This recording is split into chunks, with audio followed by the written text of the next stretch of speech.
Alright, I'll give you guys the rundown as to why Yoshi is the worst character in Smash, comma, or period, whatever you want, because grammar. He's the worst character in Smash to learn Smash with. Hands down. The worst character in Smash to learn the game with. And I'll tell you why. I'm glad you asked. So basically, the number one reason why he is the worst character in Smash, there's lots of reasons, I'll tell you why. But the first reason, at least for me, is he has a shield that cannot be poked. Which means his shield health is either always at 0 or always at 100 or always at 0. That's just what it is. Either perfect shield or it's broken. And since he can never get shield poked, you're going to end up holding shield way more often than you should. And your shield health, as far as your management, does not matter to you at all. Because no one can do anything as far as landing on your shield with a, I don't know, a high move that might hit your head or a low move that could hit your feet. You never have to do a shield tilt, nothing. So right off the bat, as far as the fact that your shield is almost a you don't even think about it. It's a non-thought, a non-factor for you as far as playing. That's one of the number one things as far, for me, why this character is horrible to learn the game with.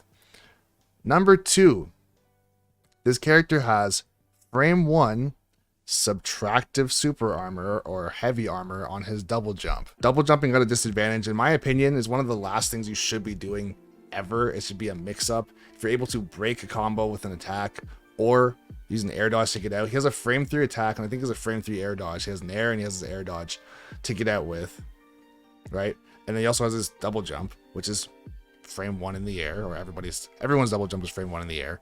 But the armor itself can allow him to get away from stuff that just he has no right to get away with.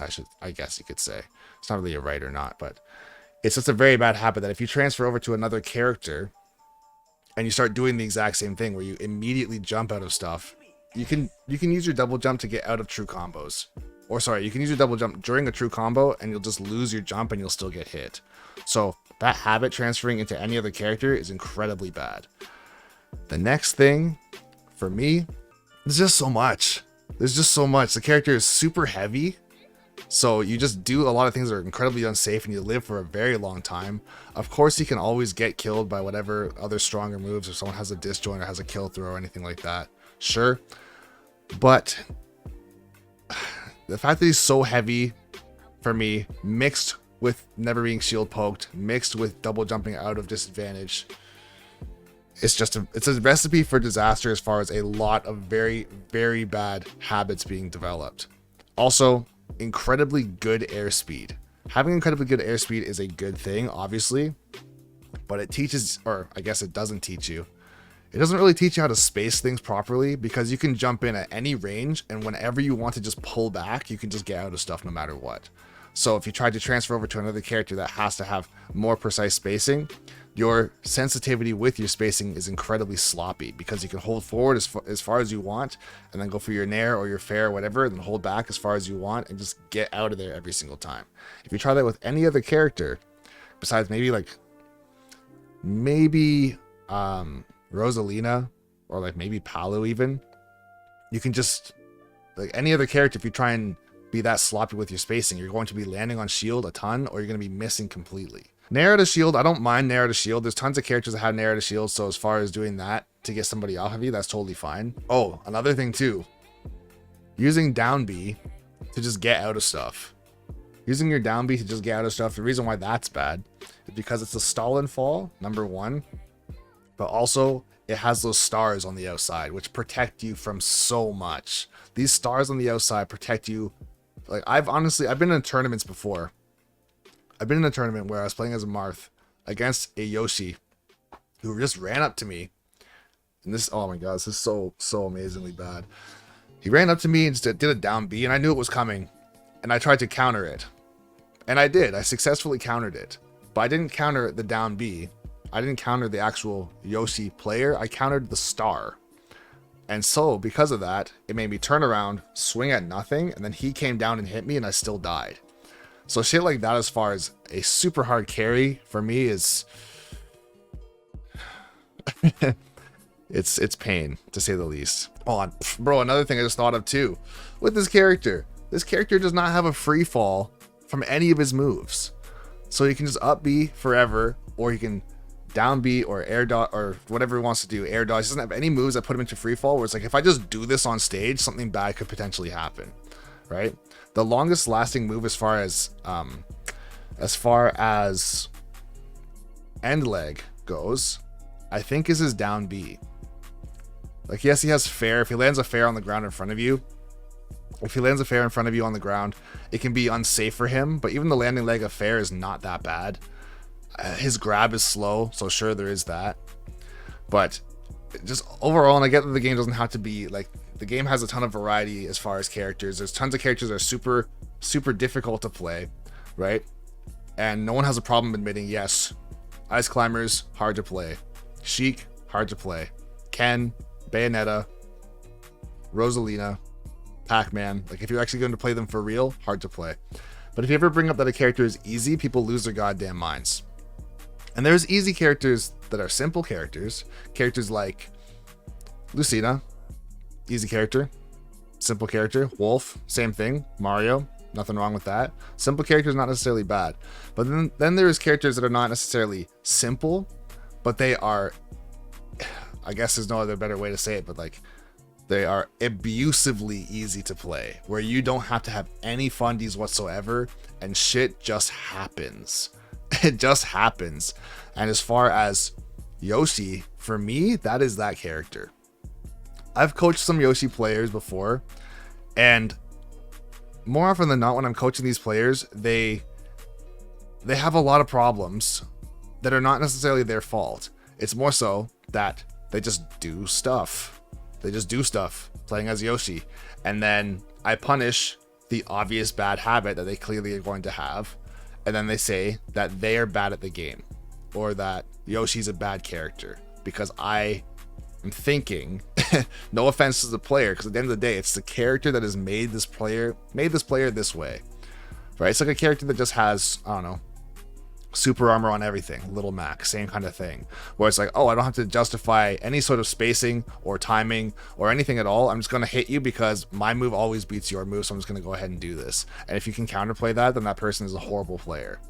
Typically, that's why Little Mac is super good online, because of input delay and also the inability to react. So if I just jump at you with a fair and you just run up to me and forward tilt, I'm going to lose that interaction every single time. I don't know.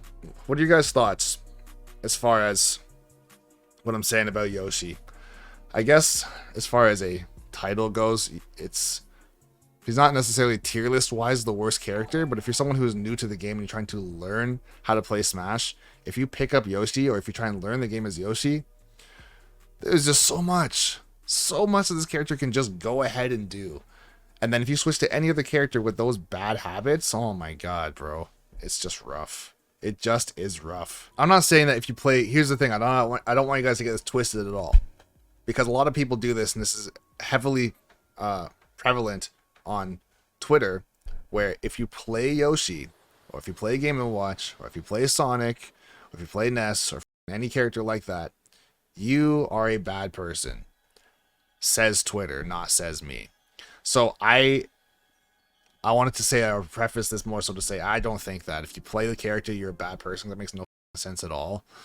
But it's kind of wild. I guess, like, if you are someone who plays the character and you know that the character has all these things about them, as far as super good airspeed, super good ground speed, heavy, super fast moves, frame 1 invincibility, or frame 1 super armor on double jump, a shield that can't be poked, a ridiculous recovery, as long as you don't get footstooled. Who the footstools, bro? Literally no one footstools except for me and like Mr. E. That's it. I haven't seen anybody go for footstools. People are still saying, oh, if you just footstool him, he dies so easy. It's like, okay, then footstool him. He has the best airspeed in the game next to Jigglypuff. Just footstool him. It's pretty easy. All right. And here's the thing. Don't get it twisted. If you are a good player in general, then if you play Yoshi, you're gonna do things that make sense. Still, like, you're gonna play smart and you're gonna play correctly, I guess, with Yoshi. I'm also saying, if you're someone, like I said at the beginning, if you're someone who's trying to learn the game in general, And if you play Yoshi, let's say if you start the game or you start off playing Yoshi, you play him for a couple months, right? To literally any other character, you're gonna have so many bad habits that make every other character feel like they're unlearnable, which is really tough. Let me see. As soon as he presses a button, you can't footstool him. Low key, to get Yoshi on that, he has to be forced to double jump low, or if for some reason he does it past ledge and doesn't cancel it. I was gonna say, yeah, that's the thing.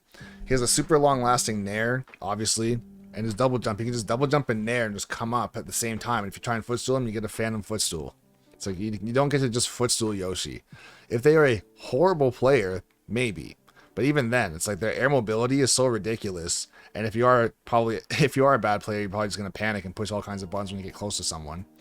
So you're not gonna be able to just footstool a Yoshi who's gonna up air or nair or fair or literally do anything.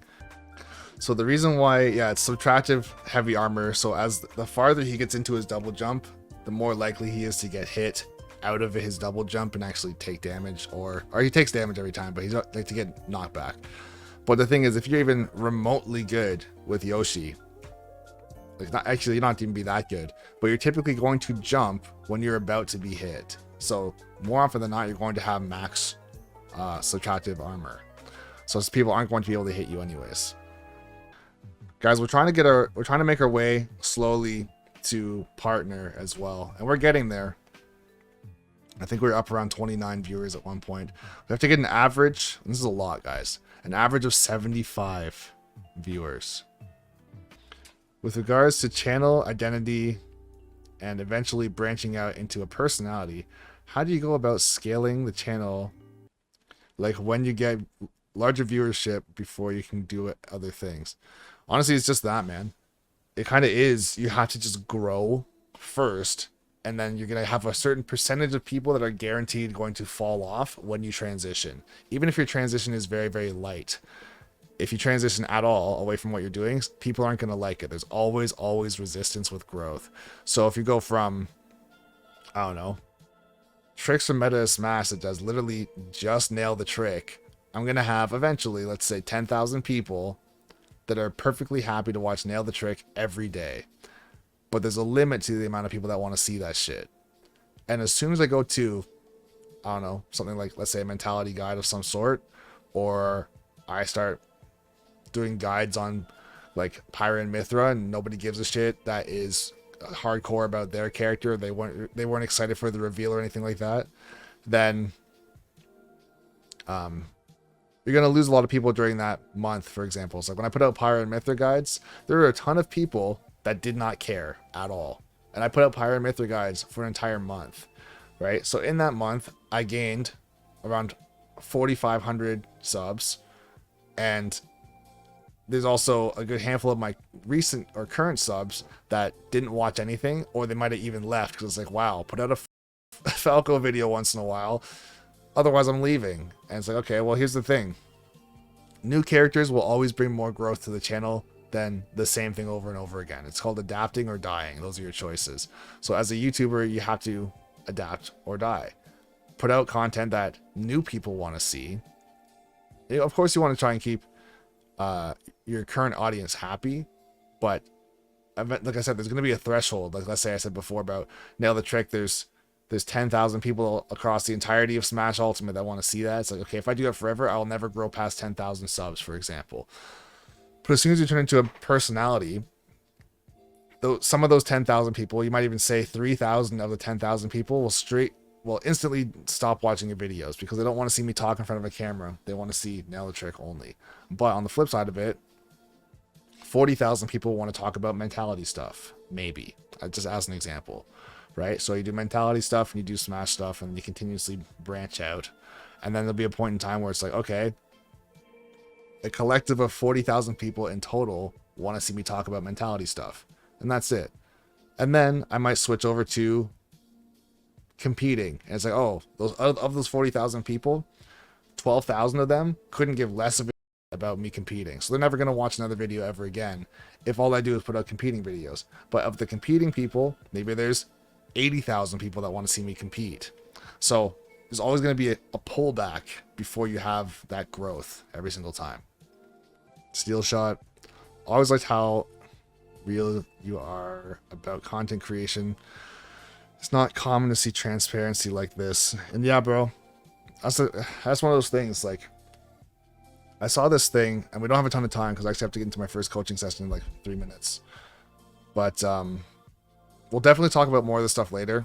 This is the kind of stuff that I want to talk to you guys about. People that are coming from the YouTube channel for the first time, or if you found me randomly on the Twitch channel or a Twitch page, or if you came from the Discord or wherever you came from, or if you've been here for a while. These are the things that are important to talk about because these are things that could also inspire other people to become YouTubers if they want to, or know what it's like to go through the process, I guess.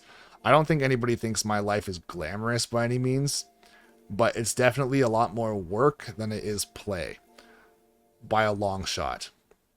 Like for me, as far as like just around and just playing Smash just to play, and I don't have to think about anything or memorize anything or give advice on anything, like I don't ever really do that anymore at all. Constantly when I'm playing, I'm giving advice, or I'm labbing, or I'm staging something so I can put it into a video, that I'm doing voiceovers and editing and doing a thumbnail and doing putting music to the video, and I'm promoting it in the Discord or promoting it on YouTube or whatever it is, or I'm talking to people in DMs to try and collab for videos or whatever it is. So as far as just playing for the sake of playing, I don't really get to do that much, but that's part of being a YouTuber and not a Smash top player. Top players, I wouldn't say they play for the sake of playing, but they play way more than I do. Most top players don't have most top players don't edit their own videos at all either.